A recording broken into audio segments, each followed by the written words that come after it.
Hi everyone, this is Priyanshu Mehra welcoming you to win science. आज की video में हम लोग डिस्कस करेंगे हमारे 4 इन टेक्स्ट क्वेश्चन। लास्ट लेक्चर्स में हमने अपने स्टेट्स ऑफ मैटर में गैसियस स्टेट की कैरेक्टरिस्टिक्स को पढ़ा था। फिर प्रेशर एक्सर्टेड बाय गैसेस का टॉपिक हमने कवर किया था। आज हमारे 4 इन टेक्स्ट क्वेश्चन है, हम उनको डिस्कस करते हैं। अब हमको इन टेक्स्ट क्वेश्चन है 4, इनको डिस्कस कर लेना है। तो फर्स्ट क्वेश्चन में हमें डेंसिटी का क्वेश्चन है कि हमें डेंसिटी का फॉर्मूला दे रखा है, that is mass on volume. किसी भी ऑब्जेक्ट का पर यूनिट वॉल्यूम में कितना मास है वही हमें उसकी डेंसिटी बताता है। अब ये डेंसिटी का यूज कहाँ होता है? जब भी किसी ऑब्जेक्ट को सिंक या फ्लोट करवाना हो किसी भी सॉल्वेंट या फ्लूइड के ऊपर, तो हमें डेंसिटी का बड़ा काम आता है। अगर डेंसिटी जिस फ्लूइड के ऊपर ऑब्जेक्ट को डालना है, उस ऑब्जेक्ट से उस ऑब्जेक्ट की जो डेंसिटी है वो उस फ्लूइड से ज्यादा है, तो वो जो ऑब्जेक्ट है वो फ्लूइड के अंदर चला जाएगा।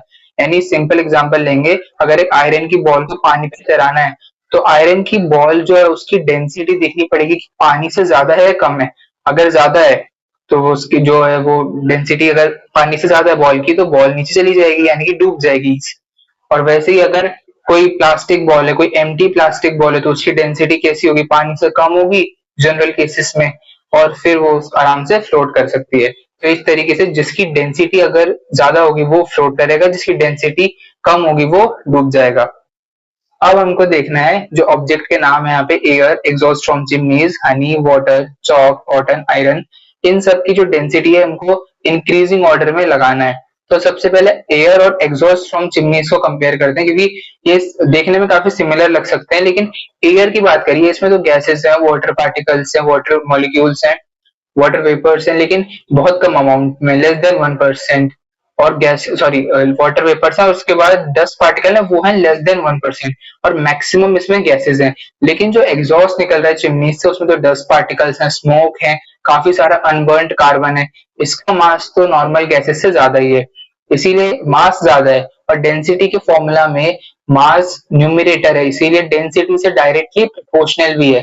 और डायरेक्टली प्रोपोर्शनल होने की वजह से अगर जिसका मास ज्यादा है उसकी डेंसिटी ऑटोमेटिकली ज्यादा हो जाएगी। तो एग्जॉस्ट फ्रॉम चिमनीज की अगर जो हमारी मास ज्यादा है, इसीलिए उसकी डेंसिटी एयर से ज्यादा हो जाएगी। तो लीस्ट डेंसिटी किसकी हो जाएगी? एयर की। नेक्स्ट डेंसिटी आ जाएगी एग्जॉस्ट फ्रॉम चिमनीज की। अब इनमें क्लियर होगी। हनी और वाटर, हनी और वाटर में से ज्यादा डेंसिटी किसकी है? ऑब्वियसली हनी की, क्योंकि हनी पानी पे नीचे बैठ जाता है, वो पानी के ऊपर नहीं तैरता। तो हनी और वाटर में से वाटर की डेंसिटी कम है, इसीलिए वाटर पहले लिखेंगे, फिर बाद में हनी लिखेंगे, पर पहले और भी कंपेयर कर लेते हैं। चौक, अब चौक और वाटर में से तो वाटर की डेंसिटी कम है, तो चौक। और अब चौक और हनी में से किसकी डेंसिटी को हम क्या कहते हैं, पहले लिखेंगे? तो चौक और वाटर में से पहले आएगी किसकी डेंसिटी? हनी की डेंसिटी। फिर आएगी चौक, चौक की डेंसिटी हनी से ज्यादा है। फिर चौक और कॉटन, आपको चौक और कॉटन में तो ऑब्वियसली कॉटन की डेंसिटी कम हो जाएगी। और कॉटन और आयरन, हाईएस्ट डेंसिटी किसकी हो जाएगी? आयरन की। ऑर्डर कैसा बनेगा? ऑर्डर बनेगा, सबसे पहले एयर आएगी, फिर एग्जॉस्ट फ्रॉम चिमनीज लिखेंगे, फिर कॉटन। अब कॉटन और वाटर में से डेंसिटी बतानी है, तो कॉटन तो पानी पे तैरता है ऊपर, जब तक वो उसमें वाटर एंटर नहीं करता, वो सूखा रहता है, तब तक वो तैरता है। तो कॉटन की जो हम यहाँ पे कॉटन ही लिखा है, यहाँ पे वेट नहीं लिखा हुआ है, तो यहाँ पे सिंपल कॉटन के बारे में बताना है। तो सबसे पहले एयर, फिर एग्जॉस्ट फ्रॉम चिमनीज, फिर कॉटन, फिर वाटर आ जाएगा। उसके बाद कौन आएगा? फिर आ जाएगा हनी, और हनी से ज्यादा डेंसिटी चौक की, और चौक से फिर सबसे ज्यादा आयरन की। तो ये ऑर्डर बनेगा।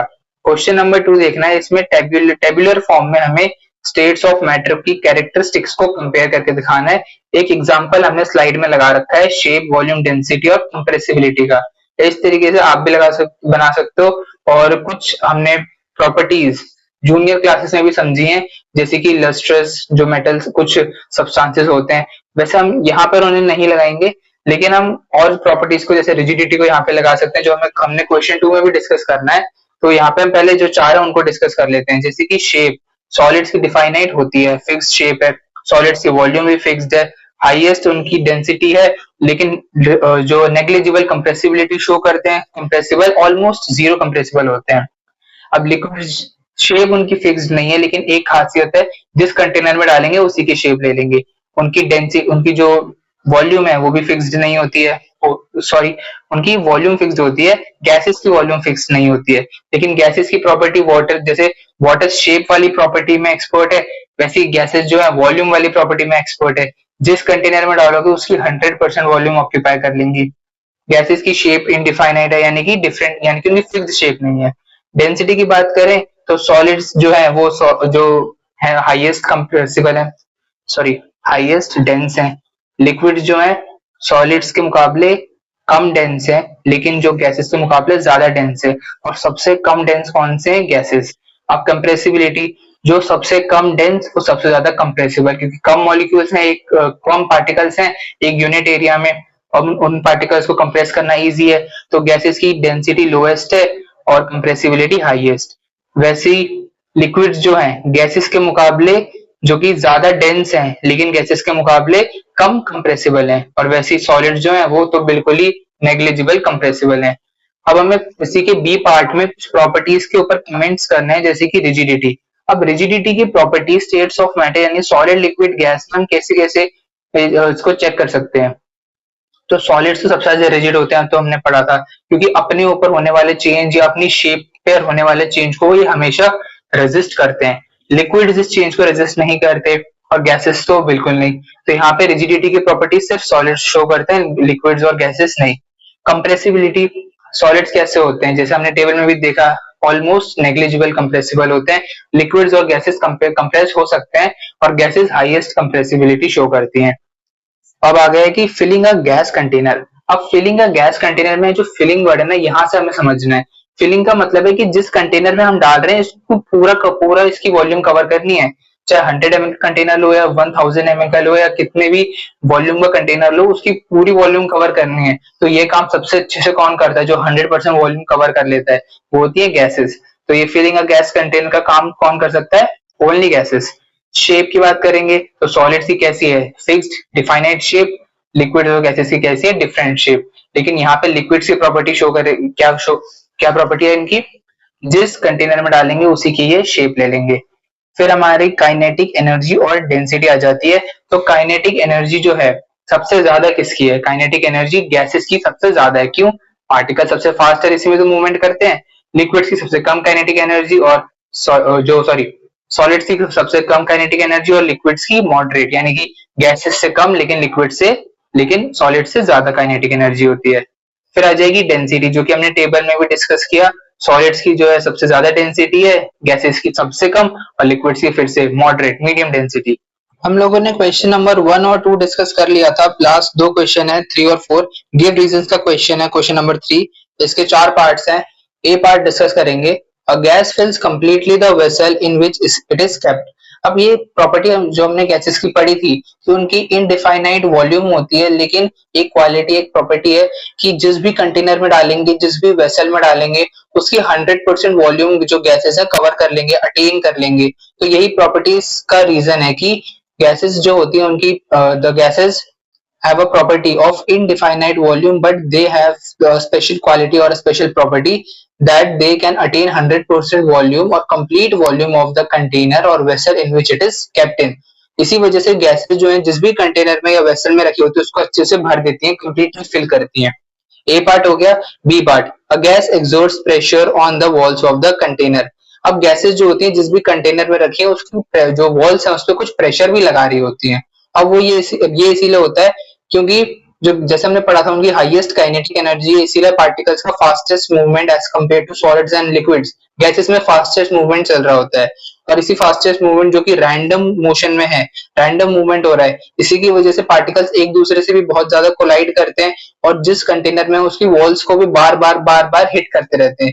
इसी कंटिन्यूसली कोलाइडिंग की वजह से पार्टिकल जो भी जिस भी कंटेनर में है, जिस भी वेसल में है, उसकी बाउंड्रीज पे या वॉल्स पे कंटिन्यूअस प्रेशर एक्सर्ट कर रहे होते हैं। Third point, a wooden table should be called a solid. अब वुडन टेबल को हम सॉलिड क्यों कह सकते हैं, इसके रीजन बताने हैं। तो हम इसको सॉलिड की प्रॉपर्टीज से कंपेयर कर लेते हैं। क्या ये रिजिडिटी शो करता है? तो हाँ, रिजिडिटी शो करता है। इसकी शेप को चेंज करने वाले जो भी चेंजेस इस पे होते हैं उनको रेजिस्ट करता है, तो रिजिड भी है। वुडन टेबल रिजिड होता है। वुडन टेबल की definite shape and volume and boundaries होती हैं। वुडन टेबल जो है इनकम्प्रेसिबिलिटी भी शो करता है, सारी सॉलिड्स की प्रॉपर्टी ये शो कर रहा है और ये हाईली डेंस भी है, इसीलिए जो वुडन टेबल है इसको हम सॉलिड कह सकते हैं। लास्ट पार्ट है इसका, we can easily move our hands in air but do the same through a solid block of wood, we need a karate expert. अब हम लिखा है कि सॉलिड वुडन ब्लॉक में से अगर हाथ गुजारना है तो कराटे एक्सपर्ट की जरूरत है, उसको तोड़ दे तो उसको हाथ पार करने के लिए, लेकिन यही काम हम एयर में से करें तो इजीली कर सकते हैं, तब हमें किसी हेल्प की जरूरत नहीं है। तो इसका रीजन ये है कि सॉलिड वुडन ब्लॉक है उसके पार्टिकल्स तो टाइटली पैक्ड है, इतना इंटैक्टली पैक्ड है एक दूसरे से कि उन पार्टिकल्स में डिस्प्लेसमेंट होने के लिए जगह ही नहीं है। अब जब डिस्प्लेसमेंट का स्पेस ही पार्टिकल्स में अवेलेबल नहीं है तो पार्टिकल जाएंगे किधर, वो तो एक अपनी जितना वॉल्यूम है जितना स्पेस है उसी में रहेंगे। अब पार्टिकल्स मूवमेंट, पार्टिकल्स का नेग्लिजिबल मूवमेंट है क्योंकि सॉलिड है, रिजिडिटी है, इनकम्प्रेसिबिलिटी है, इन सारी प्रॉपर्टीज की वजह से वुडन ब्लॉक में से तो हम अपना हाथ नहीं पार कर पाएंगे। अब एयर है, गैसेस है, गैशियस स्टेट है, इसी वजह से पार्टिकल्स के बीच में अच्छा खासा गैप है, आराम से हम पार्टिकल्स को डिस्प्लेस कर पाते हैं, इसीलिए एयर में हमारा मूवमेंट बहुत ईजियर है। लास्ट क्वेश्चन है question number 4, liquids generally have lower density as compared to solids. अब बोला गया है कि लिक्विड्स की जनरली सॉलिड्स के मुकाबले डेंसिटी होती है वो कम होती है, तो हाँ ये बात तो ठीक है, but you must have observed that ice floats on water, find out why.